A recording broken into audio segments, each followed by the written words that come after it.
Taib, bismillahirrahmanirrahim. Assalamualaikum warahmatullahi wabarakatuh. Alhamdulillahirrabbilalamin. Wabihi nasta'inu ala umuri dunya waddin. Assalatu wassalamu ala ashrafil anbiya'i wal mursalin wa ala alihi wa sahbihi ajma'in, amma ba'du. Perkenalkan, nama saya Tati Salma Alawiyah, kelas PAI 5D. Video ini saya buat untuk memenuhi tugas mata kuliah Akidah Akhlak, yang insya Allah saya akan memaparkan sebuah materi dengan judul Beriman kepada Malaikat Allah Melahirkan Sifat Ulul Albab. Dalam agama Islam terdapat 6 pilar yang lebih kita kenal dengan rukun iman. Salah satu dari rukun iman itu adalah iman kepada para malaikat Allah. Nah, malaikat adalah makhluk yang diciptakan oleh Allah Subhanahu wa taala dari nur atau cahaya. Tidak ada satu manusia pun yang mengetahui berapa jumlah malaikat yang sesungguhnya kecuali Allah. Allah telah memilih mereka untuk beribadah kepada Allah Subhanahu wa taala.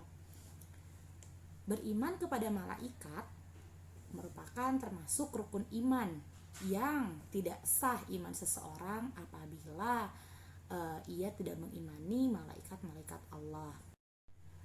Allah Subhanahu wa taala telah menjelaskan dalam Quran surat Al-Baqarah ayat 285 yang berbunyi, A'udzubillahi minasyaitonirrajim. Bismillahirrahmanirrahim. Amanar rasulu bima unzila ilaihi mir rabbihi wal mu'minun kullun amana billahi wa malaikatihi wa kutubihi wa rusulih la nufarriqu baina ahadim mir rusulih.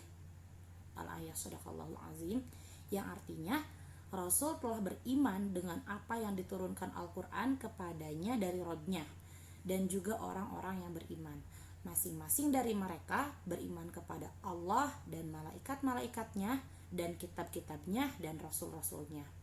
Kami tidak membeda-bedakan di antara rasul-rasulnya. Quran surat Al-Baqarah ayat 285. Kemudian Allah Subhanahu wa taala pun menjelaskan kembali dalam Quran surat An-Nisa ayat 136 yang berbunyi, A'udzubillahi minasyaitonirrajim. Bismillahirrahmanirrahim. Wa may yakfur billahi wa malaikatihi wa kutubihi wa rusulihi wal yaumil akhir faqad dhalla dhalalan ba'ida.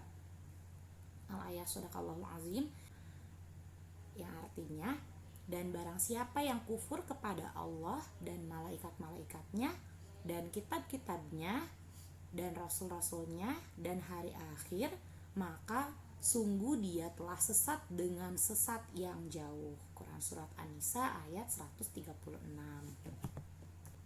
Begitupun di dalam hadis Jibril yang masyhur, Rasulullah SAW ketika ditanya apa itu iman, An Abdullah bin Mas'ud radhiyallahu anhu qala Rasulullah sallallahu alaihi wasallam yu'ta bi jahannama yawma idzil laha sab'una alfa zimamin ma'a kulli zimamin sab'una alfa malaki yajurrunaha, rawahu Muslim. Yang artinya, dari Ibnu Mas'ud radhiyallahu anhu qala, ia berkata, Rasulullah sallallahu alaihi wasallam bersabda, pada hari kiamat neraka jahanam itu akan didatangkan dengan menggunakan 70.000 kendali atau tali kekang. Tiap-tiap kendali ditarik oleh 70.000 malaikat. Hadis riwayat Muslim. Kemudian Imam Bukhari pun menyatakan dalam riwayat lain bahwa ketika Nabi Muhammad bertanya kepada malaikat Jibril tentang Baitul Ma'mur, malaikat penyampai wahyu tersebut mengungkapkan, ini adalah Baitul Ma'mur. Setiap hari 70.000 malaikat sholat di sana. Ya, dan yang telah sholat tidak lagi kembali sesudahnya. Hadis riwayat Bukhari. Namun penjelasan ini tidak menjelaskan bahwasanya jumlah malaikat yang diciptakan oleh Allah Subhanahu wa taala berjumlah 70.000. Nah, kemudian apa sih yang dimaksud dengan ulil albab? Kata ulul albab terdiri dari kata ulu dan albab. Kata ulu adalah bentuk jamak yang tidak memiliki mufrad atau kata tunggal. Artinya ashab atau pemilik. Nah, kata ulu penggunaannya dijadikan frase dalam isim zahir atau kata benda selain kata ganti. Seperti ulu al-quwah, yaitu pemilik kekuatan. Kemudian ada ulu al-mal, yaitu pemilik harta, dan yang lainnya. Nah, ditulis dengan ada huruf wawu, yang pertama ulu, namun wawunya tidak dibaca, jadi dibacanya tetap ulu seperti itu. Kemudian kata yang kedua adalah kata al-albab. Kata ini adalah bentuk jamak dan memiliki dua kata mufrad atau dua kata tunggal. Nah, mufrad yang pertama adalah kata al-labab, yang artinya bagian dada binatang yang diikat tali agar pelana tidak lepas. Kemudian yang kedua adalah kata al-lub, dari kata al-lub yang artinya inti dari segala sesuatu. Nah, dalam Al-Quran, kata ulul albab diartikan sebagai orang yang bersih hatinya, yang bersih pemikirannya, jiwanya, dan juga orang yang berakal. Nah, lalu apa sih kaitannya ulul albab dengan beriman kepada malaikat Allah? Nah, sebelum saya jelaskan mengenai kaitannya, saya akan membacakan dulu firman Allah Subhanahu wa taala dalam Quran surat Al-Imran ayat 190 sampai 191, karena ayat ini berkaitan tentang ulul albab dengan iman kepada malaikat-malaikat Allah. A'udzubillahi minasyaitonirrajim. Bismillahirrahmanirrahim. Inna fi khalqis samawati wal ard wa ikhtilafil laili wan nahar la ayatil liulil albab, yang artinya sesungguhnya dalam penciptaan langit dan bumi dan silih bergantinya malam dan siang terdapat tanda-tanda bagi orang yang berakal. Nah, surat Al-Imran ayat 190 ini menjelaskan bahwa dalam penciptaan langit dan bumi serta silih bergantinya siang dan malam terdapat tanda-tanda kekuasaan Allah Subhanahu wa taala bagi ulul albab atau orang-orang yang berakal, yakni orang-orang yang berpikir, orang-orang yang berakal, orang-orang yang memperhatikan alam, dan orang-orang yang kritis. Al-Quran mengarahkan hati dan pandangan manusia secara berulang-ulang dan intens untuk memperhatikan kitab yang terbuka, yaitu alam ini, yang tidak pernah berhenti halaman-halamannya berbolak-balik. Berikut kata Said Qutb dalam tafsir fi Zilalil Quran, maka dalam setiap halamannya tampaklah ayat yang mengesankan dan mengkonsentrasikan dalam fitrah yang sehat perasaan terhadap kebenaran dan desain alam ini. Nah, kemudian Ibnu Katsir pun menjelaskan surat Al-Imran ayat 190 ini memotivasi untuk memperhatikan ketinggian langit dan keluasan bumi, tata letak, dan semua yang ada padanya, mulai dari gunung, sawah, lautan, hutan, dan lain sebagainya. Juga tak lupa bintang-bintang yang ada di langit. Nah, renungkanlah alam, langit, dan bumi, dan mari kita tilik pergantian antara siang dan malam. Semuanya itu penuh dengan ayat-ayat dan tanda-tanda kebesaran Allah. Nah, ulul albab sendiri atau ulul albab sendiri menurut Ibnu Katsir adalah orang yang memiliki akal sempurna bagi kecerdasan. Sedangkan menurut Said Qutb, ulul albab adalah orang yang memiliki pemikiran dan pemahaman yang benar. Nah, orang yang memahami tentang penciptaan langit dan bumi serta pergantian siang dan malam merupakan tanda-tanda kekuasaan Allah. Mereka adalah orang yang disebut ulul albab atau ulul albab. Nah, sedangkan orang-orang yang bodoh, meskipun ia melihat langit dan bumi serta melihat pergantian siang dan malam setiap harinya, mereka tidak sampai pada kebenaran itu. Meskipun secara akademis dikenal pandai, namun mereka tidak menyadari bahwa semua ini adalah tanda-tanda kebesaran Allah. mereka tetaplah bukan tidak termasuk ulul albab seperti itu.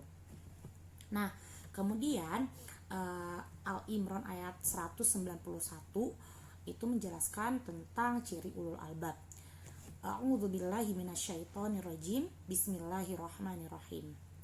Alladzina yadhkurunallaha qiyaman wa qu'udan wa 'ala junubihim wa yatafakkaruna fi khalqis samawati wal ardh. Rabbana ma khalaqta hadza batilan subhanaka faqina 'adzabannar. Yang artinya yaitu orang-orang yang mengingat Allah sambil berdiri atau duduk atau dalam keadaan berbaring, dan mereka memikirkan tentang penciptaan langit dan bumi seraya berkata, ya Tuhan kami, tiadalah Engkau menciptakan ini dengan sia-sia, maka suci Engkau, maka perihalalah kami dari siksa neraka. Nah, siapakah ulul albab yang dimaksud dalam Al-Imran ayat 191 ini? Yaitu mereka orang-orang yang banyak zikir dan bertafakur. Ialah ia yang berzikir dalam segala kondisi, baik dalam keadaan berbaring, baik dalam keadaan duduk, dalam keadaan sehat, dalam keadaan sakit. Maka mereka tetap mentafakuri atau memikirkan penciptaan alam ini hingga sampai pada kesimpulan bahwa Allah menciptakan alam tidak ada yang sia-sia. Maka ia pun berdoa kepada Allah memohon perlindungan dari siksa api neraka. Nah, di sini bertemulah dua hal yang tidak terpisahkan, yakni zikir dan fikir. Kata Buya Hamka dalam tafsir Al-Azhar. Lantas, apakah ada hubungannya ulul albab dengan beriman kepada malaikat-malaikat Allah? Tentu saja ada, karena ulul albab adalah seorang yang berakal, seseorang yang bersih hatinya, bersih jiwanya, pemikirannya. Mereka adalah orang-orang yang berpikir dan mengimani bahwa segala ciptaan yang Allah ciptakan adalah tidak sia-sia. Nah, begitupun mereka sangat mempercayai dan meyakini bahwa adanya penciptaan malaikat-malaikat Allah. Nah, kemudian ketika mereka berpikir, mereka berzikir, mereka mengingat dan mereka membenarkan bahwasanya penciptaan malaikat itu ada. Nah, kemudian bagaimana nih caranya kita mengimani atau cara kita beriman dengan malaikat-malaikat Allah? Yang pertama adalah dengan beriman dengan keberadaannya, meyakini bahwa memang malaikat-malaikat Allah itu ada gitu.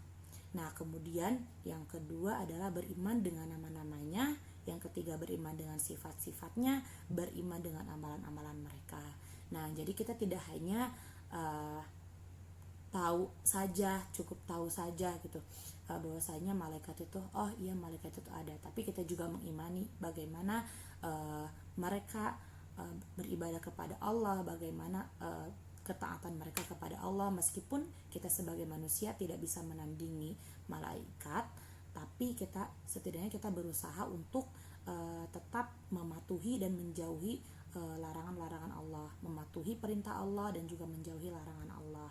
Nah, kemudian di antara buah dan manfaat beriman kepada malaikat-malaikat Allah di dunia dan di akhirat adalah yang pertama, beriman dengan kepada malaikat adalah bagian dari mewujudkan keimanan. Nah, yang tersebut keutamaannya dalam Al-Quran dan Hadis diantaranya adalah yang pertama, mendapatkan hidayah di dunia. Semua orang kapanpun dimanapun pasti Allah berikan hidayah, tergantung orang itu akan menjemput hidayah tersebut atau malah sebaliknya, yaitu mengabaikannya.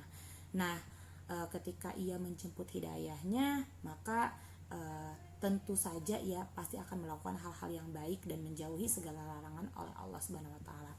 Nah, kemudian ia pun mendapatkan keamanan di akhirat, karena ketika sudah meyakini beriman kepada malaikat Allah, maka pasti ia akan takut untuk melakukan sebuah kesalahan, hingga mereka mendapatkan keamanan di akhirat dan insya Allah masuk ke dalam surganya Allah, karena janji Allah itu tidak ada yang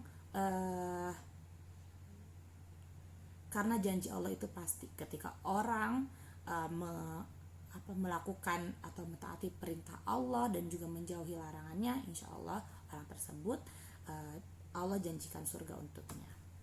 Nah kemudian yang selanjutnya yaitu semakin mengagungkan Allah nih, karena ketika seseorang mendengar tentang sangat besarnya seorang malaikat, dia menyadari bahwa Allah yang menciptakan malaikat tersebut lebih besar, lebih berkuasa. Allah tuh lebih dari malaikat yang ia ciptakan. Dan seseorang apabila dia mendengar bahwa Allah memiliki hamba-hamba yang sangat banyak, pasukan-pasukan yang tidak mengetahui jumlahnya kecuali Allah, maka dia menyadari bahwa Allah dialah Raja yang hak, yang berkuasa, yang maha tinggi, yang maha besar, yang mengatur seluruh perkara. Maka keyakinan ini membawa dia hanya untuk menyembah Allah dan meninggalkan penyembahan kepada selain Allah. Nah ketika seseorang mengimani, meyakini bahwa malaikat itu ada, malaikat itu sangat mulia, namun mereka pun lebih meyakini bahwa Allah tuh lebih mulia, Allah tuh lebih berkuasa atas segala sesuatu. Nah hal ini akan membawa mereka untuk lebih beriman lagi kepada Allah, kemudian lebih yakin lagi kepada Allah dan tidak ada yang ia sembah selain Allah. Kemudian yang selanjutnya itu menjadikan seseorang tawadu dan jauh dari sifat sombong dan riya di dalam ibadahnya, karena dia mengetahui bahwa di sana ada para malaikat yang jauh lebih banyak ibadahnya kepada Allah dan tidak memaksiati Allah. Karena ketika mereka mengimani malaikat, tentu saja mereka yakin bahwasanya ada malaikat yang lebih taat daripada kita yang hanya sebagai manusia biasa. Namun keyakinan itu menjadikan seorang hamba lebih taat kepada Allah. Kemudian mengetahui rahasia-rahasia alam yang sangat teratur dan kejadian-kejadian yang ada di dalamnya. Nah, dijelaskan dan bahwasanya di sana ada malaikat-malaikat yang Allah tugaskan dengan amalan-amalan yang berkaitan dengan alam semesta dan manusia. Kemudian ketika seseorang meyakini atau beriman kepada malaikat-malaikat Allah, maka ia pasti akan melakukan amal soleh, karena mereka yakin di sana ada malaikat yang mencatat amal kebaikan dan juga malaikat-malaikat yang mendoakan dengan kebaikan orang yang melakukan beberapa jenis amal soleh. Kemudian mereka pun akan membenci kemaksiatan dan menjauhinya, karena mereka pun yakin di sana tuh setiap harinya akan selalu ada malaikat-malaikat yang mencatat perbuatan atau ucapannya. Juga di sana ada malaikat yang mendoakan dengan kejelekan dan laknat bagi orang-orang yang melakukan beberapa jenis kemaksiatan.